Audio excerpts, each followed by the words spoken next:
با سلام و درود خدمت همه شما عزیزان در هر کجای دنیا که هستید. افشین هستم با 74مین قسمت آوازی. این برنامه به صورت هفتگی و با دفعه اصلی اطلاع رسانی تهیه میشه. اخبار این هفته به دو بخش خارجی و داخلی تقسیم میشه. بدین ترتیب که ابتدا به اخبار مربوط به سیاست خارجه پرداخته می شود و در این زمینه قدرت دولت‌ها سنجیده می شود. سپس بنا به درخواست آقای بزرگ به داخل کشور مراجعه می شود تا قدرت داخله سنجیده شود و در همین راستا اندکی به عملکرد نهادهای دارای قدرت داخل پرداخته می شود. یکی از موضوعات مهم در اخبار هفته گذشته ایران مربوط میشه به یک سخنرانی در آمریکا.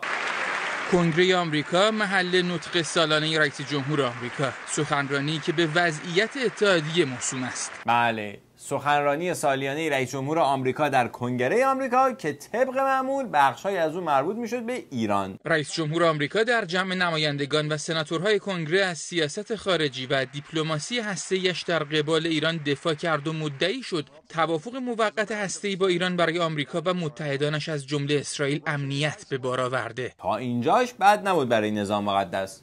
اما از اینجا به بعد سخنرانی رئیس جمهور آمریکا خبرساز شد در ایران. But new sanctions passed by this Congress at this moment in time will all but guarantee that diplomacy fails.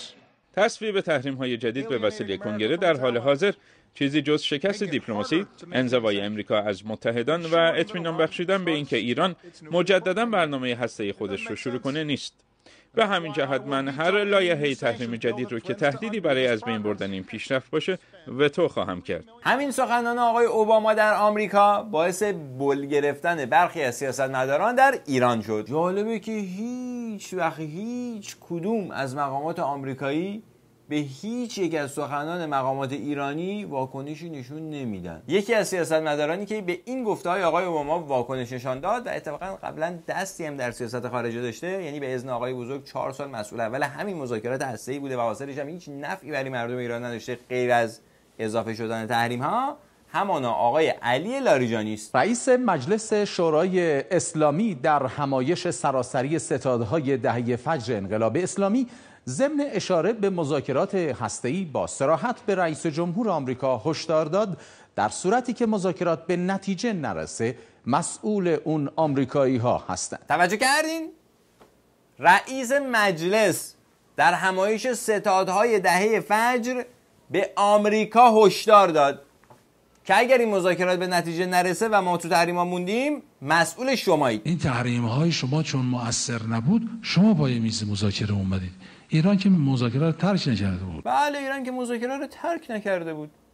همینجوری هر روز مذاکره میکرد تا به مذاکرات ادامه بده و هر روز هم از پیشرفت‌های جدید هسته‌ایش رونمایی میکرد تا اینکه تحریم‌ها تشدید شدن و آقای جلیلی با ظریف جایگزین شد و دیگه ایران از پیشرفت‌های جدید هسته‌ای رونمایی نکرد و همه اینها نشون میده که تحریم‌ها هیچ اثری نداشتن و الان اونا به سر میز مذاکره برگشتن تا خودشون از تحریم‌هایی که روی ما گذاشتن نجات بدن. حالا با فشارهایی که کنگره فلان میکند یا فلان فشار بخوام بیارن، این به ما مربوط نیست. آقای اوباما نمیتونه مشکلات داخلی خودش حل بکنه، پس ایشون مسئول به هم زدن مذاکرات هست. واقعا اینی که آقای اوباما توی کنگره میگه اگر شما قانونی بگذارونین که من باش موافق نیستم وتو میکنم، نشان از ناتوانیش داره و ایشون بعد تشریف بیارن ایران توانمندی رو از رئیس جمهور نظام مقدس یاد بگیرن که برای قدم زدن وزیر خارجهش با وزیر خارجه اونا تو خیابان‌های ژنو بعد به 600 نفر پاسخ بده. شما باید داخلی خودتون رو منظم میکنی. حالا این شعار میدم که به عنوان یه اهرم داره استفاده میکنن. این به ما مربوط نیست که داخلی شما چه جوریست. آقای اوباما بتونه داخلش رو درست بکنه و اگر نتونست بکنه او مسئوله. داخله ما هم درسته. اصلا هم تا حالا وزیر خارجه رو چند دفعه به مجلس نکشوندیم تا راجع به مذاکرات سینجینش کنیم. سپاه و بسیج و قوه قضاییه و خود آقای بزرگ هم در روند مذاکرات هیچ دخالتی ندارن. همه اینا نشون میده که اگر این مذاکرات به نتیجه نرسید و ما همینجوری در شرایط نیمه جنگی و تحریم ها باقی موندیم، مسئولش او یعنی آقای اوباماست. مسئولین نظام مقدس هم هیچ مسئولیتی ندارن. ظریف همچنین درباره واکنش‌ها نسبت به سخنانش در نشست داووس پیرامون احتمال اقدام مجلس هم توضیحاتی داد. با توجه به قانون اساسی جمهوری اسلامی ایران ما در ایران حق وتو نداریم. بله، در قانون اساسی ایران این حق به یه اسم دیگه‌ای، حکم حکومتی، به نماینده خداوند در روی زمین یعنی ولی فقیه عادل مدیر مدبر داده شده. حالا منظور آقای ظریف از این که میگن حق وتو ندارن چیه؟ فقط صرفاً به عنوان بیان یک واقعیت، نه به عنوان تهدید، نه به عنوان هیچ موضوع دیگری، بلکه صرفاً به عنوان یک واقعیت که در جمهوری اسلامی ایران مجلس شورای اسلامی احتمال اقدام در صورتی که تندروها در کنگره ایالات متحده اقدامی بکنن وجود داره. این یعنی برخلاف گفته آقای لاریجانی مسئول به نتیجه نرسیدن احتمالی مذاکرات تندروهای مجلس شورای اسلامی هستند، چون تندروهای کنگره ایالات متحده آمریکا به وسیله آقای اوباما وتو میشن. اما اون کسی که در ایران حق وتو داره خودش یه نظر دیگه ای داره. من با مذاکره کردن مخالف نیستم، مذاکره کنن تا هر وقت میخوان مذاکره. من معتقدم باید دل را به نقطه‌های امیدبخش حقیقی سپرد، نه به نقطه‌های خیالی. توجه کردی؟ از نظر ایشون به نتیجه رسیدن مذاکرات از نقطه‌های خیالی هستند. برای اینکه شما هم با طرز فکر ایشون آشنا بشین و متوجه بشین که چرا ایشون چنین فکری میکنن، توجه شما رو به ادامه صحبت‌های ایشون جلب میکنم. فرض رو بر این بگذارید که دشمن برداشتن تحریم را متوقف به چیزی میکند که شما حاضر نیستید اون رو قبول کنید. اینجوری فرض کنید قضیه را. چون همچین فرضی دارن، اون چیز میتونه هر چیزی باشه، هر چیزی که منجر به برداشته شدن کامل تحریما بشه. چرا؟ حالا ممکنه یه عده هم خوششون نیاد تحریم برداریم، حالا خوششون نیاد دیگه، حالا یه عده شرذمتون قلیل، یه تعدادی کمی هستن به هر حال، اونا از این آب گلالود یه ماهیایی دارن میگیرن، اونا ناراحتن، میگن آب چرا صاف بشه، ما تو آب گلالود بهتر ماهی میگیریم. حالا اونا مشکل اینجاست که همین شرذمتون قلیلا تمام قدرت تصمیم گیری کشور رو به دست گرفتن و معتقدن شما آقای روحانی که میخواین مذاکرات به نتیجه برسونین خیالاتی شدین و کلا برای برطرف کردن مشکلات کشور نسخه دیگه ای تجویز میکنن. کاری کنن که اگر دشمن دلش نخواست تحریم را بردارد، به رونق کشور و پیشرفت کشور و رفاه مردم ضربه‌ای وارد نشه. راهش چیه؟ راهش این است که مراجعه کنیم به درون کشور، به درون ملت. خب پس ما هم همین الان همین کارو میکنیم، مراجعه میکنیم به درون کشور. 4 کالای استراتژیک ایران همچنان در صدر واردات. آمار گمرک از واردات 10 ماهه کشور نشون میده در این مدت کالاهای استراتژیک در سبد وارداتی مهمترین و بیشترین سهم رو داشتن. طبق این آمار 4 قلم کالای استراتژیک ایران از جمله گندم، ذرت، برنج و کنجاله در صدر جدول وارداتی که تحت مدیریت مدبرانه ایشون کالاهای استراتژیک در درون کشور عبارتند از گندم، ذرت، برنج و کنجاله. یعنی بدون واردات مرغ‌های کشور هم نمیتونیم سیر کنیم. چرا باید بگیم که تحریم اثر ندارد؟ اثر داره. کشور عقب مونده، تورم ایجاد شده، رکود ایجاد شده. وزیر صنعت و معدن فعلی کشورمونن، نه معاندین نظام. اما اون شرذمتون قلیلا معتقدن که اثر نداره.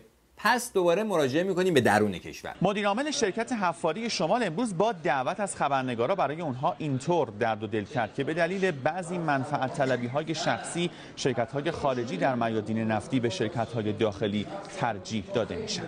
خادمی برای این صحبتش آمار داد که الان 16 دکل حفاری به شرکت‌های خارجی از هند و چین گرفته تا ژاپن سپرده شده، در حالی که ما میتونیم با مدیریت کاملا ایرانی همه اونها رو فعال کنیم که بیش از 6400 شغل هم برای ایرانی‌ها ایجاد بشه. یعنی اینی که می‌فرمایند به درون کشور مراجعه کنین طبق معمول نظام مقدس تبصره داره و در مواردی میشه به برون کشور از جمله هند و روسیه و چین مراجعه کرد و ایرانی‌های درون کشور رو بیکار رها کرد. ترکمنستان که داریم کار میکنیم با همون یه دکلی که در ترکمنستان داریم، دولت ترکمنستان ما رو مجبور کرده 170 نفر روی دستگاهام و بیسم توی چلیکن ترکمن بگیرن. شما حساب بکن همین دستگاه خارجی که توی ایران هستن، اون قانون 73 رو هم که ما داریم، برید ببینید یه نیروی ایرانی روی دستگاهشون نیست. چون در ترکمنستان نیروهای مخلص و معتقد و با ایمان و ولایت مدار ندارن،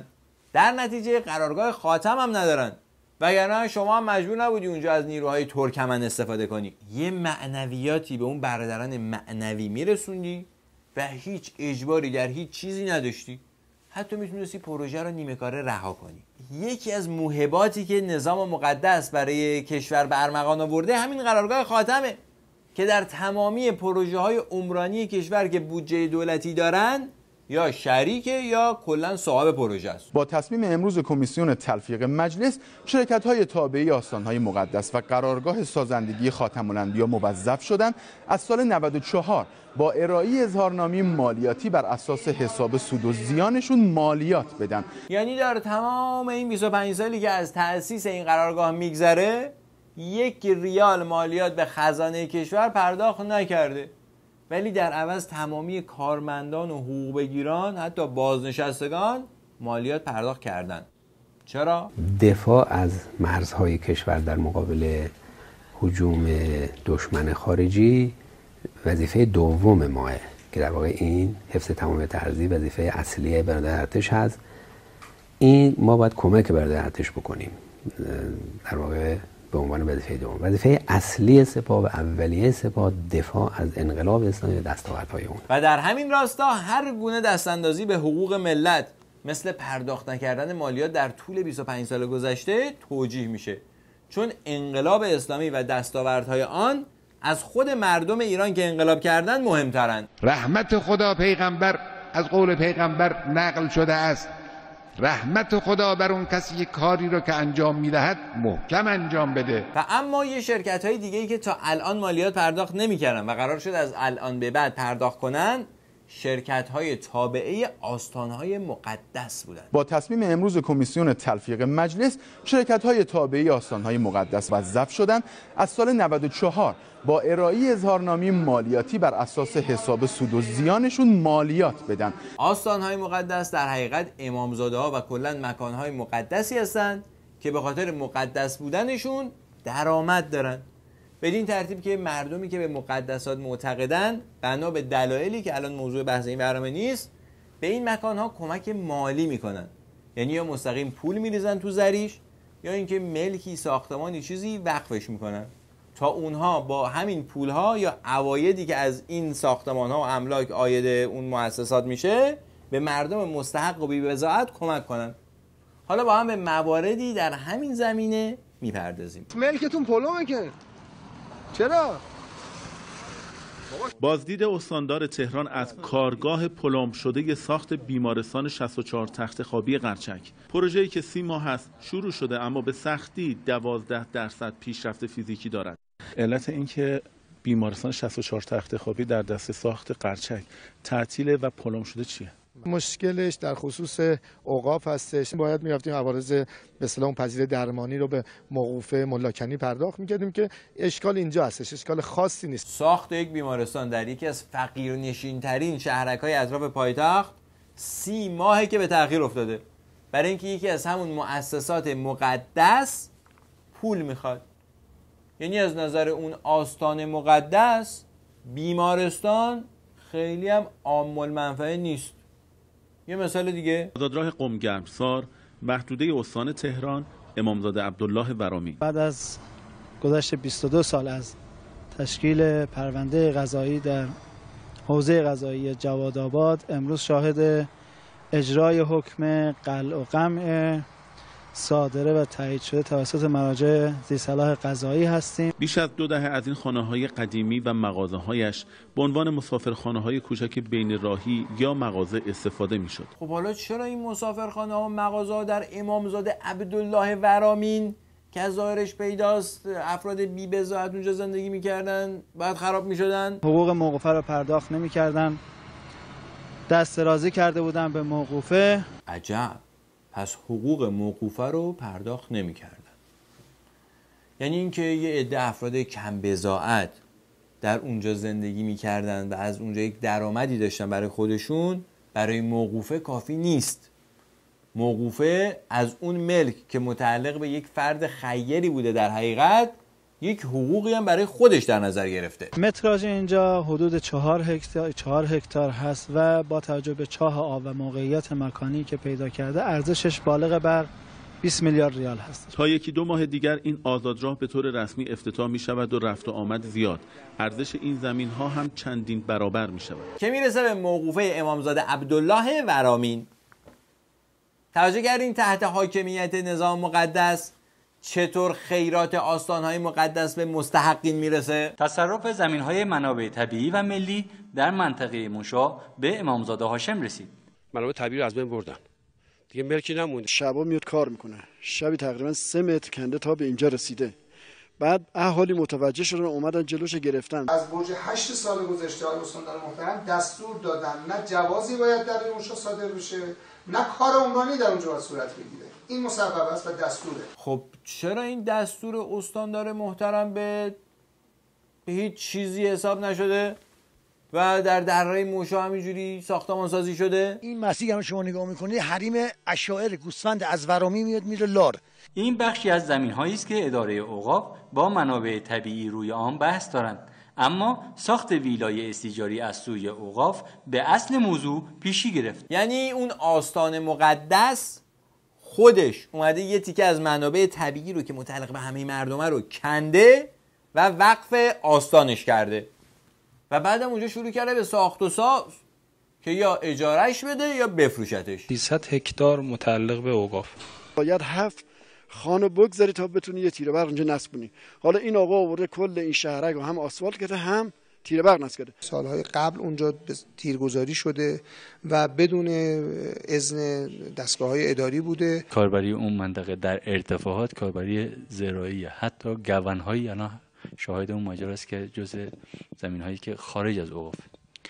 ما پلاک ثبتی خودمون رو می‌خوام، ما که دیگران تعرض نکنن و پلاک معارض صادر نشه. میدونید به این چی میگن؟ زمینخواری مقدس. تازه این آستانهای مقدس مالیات هم پرداخت نمیکردن تا الان، ولی از الان به بعد قرار شده که مالیات این خیراتشون رو پرداخت کنن. سخنگوی کمیسیون تلفیق همچنین از اجباری شدن پرداخت مالیات شرکت‌های تابعی آستانهای مقدس و قرارگاه سازندگی خاتم الانبیا در سال 94 خبر داد و گفت فقط شرکت‌های تابعی آستان قدس رضوی از این قانون معاف هستند و بدین ترتیب مقدس‌ترین این آستان‌ها و در نتیجه پردرآمدترینشون از پرداخت مالیات که حق مردم هست معاف باقی میماند، چون گرداننده این آستان مشخص یار شفیق و گرامی آقای بزرگ یعنی آقای عباس واعظ طبسی هستند. پسر ایشون یعنی آقای ناصر واعظ طبسی که هیچ عکسی ازشون جایی نیست، با این مقدساتی که زیر دست پدرشونه کلی مال و منال به هم زدن. خدا وکیلی کی داره به مقدسات مردم توهین میکنه؟ دیگه بیش از این به این موضوع مقدسات نمیپردازیم و طبق فرمان آقای بزرگ باز هم به درون کشور مراجعه میکنیم. با ترکیه یک مبادله ترجیحی امضا کردیم تا با یه سری تخفیفات صادرات کنیم و با یه سری تخفیفات برای طرف ترک اجازه واردات بدیم. حالا چی قرار صادر کنیم و چی قرار وارد کنیم؟ آب پنیر هست، مثل روده، بادکنک یا مثلا سیب زمینی، گل کلم، بادمجون، اقلام نظیر تخم ریحون، آویشن، سرکه صادر بکنیم به کشور ترکیه، اونها تخفیف تعرفه قرار بدن. از اون طرف ترکیه بخواد لوازم خانگی مثل یخچال و یخچال فریزر و اجاق گاز و نمیدونم میلگرد و صفحات آلومینیومی اینا صادر بکنه.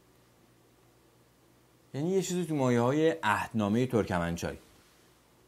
انگلیسی‌ها هم اینجوری سر ایرانی‌ها تو قراردادهای نفتی کلا نذاشته بودن. اما واقعا لازمه منعقد شدن یک چنین قراردادهایی یک نظام مقتدره. در زمینه‌های دیگه هم وقتی به درون کشور مراجعه کنیم اخباری بهتر از همینایی که تا الان دیدید و شنیدید نصیبتون نخواهد شد. میگن آقا اگر ما موظفیم مردم رو به بهشت برسونیم، خب بله همینه. حاکم اسلامی فرقش با حکام دیگر در همین است. ما باید کار رو تسهیل کنیم برای مردم بتوانن خودشون رو به بهشت برسانن. هرچه در فهم تو آید آن بود مفهوم تو. امیدوارم این برنامه را مفید یافته باشید. برنامه بسیار زیبا و پرمغزی بود. اگر این برنامه را مفید یافتید در اشتراک گذاری آن با دیگر دوستانتان جداً کوشا باشید. با تشکر از تلویزیون اندیشه و دیگر رسانه‌هایی که به انتشار این برنامه کمک می‌کنند و با تشکر از همه شما همراهان. به صفحه فیسبوک برنامه سر بزنید و من را از نظراتتون راجع به این برنامه آگاه کنید. تا دیداری دیگر، خدا نگهدار و شب روزتان خوش. خداوند انشاءالله همه ما را آدم کن.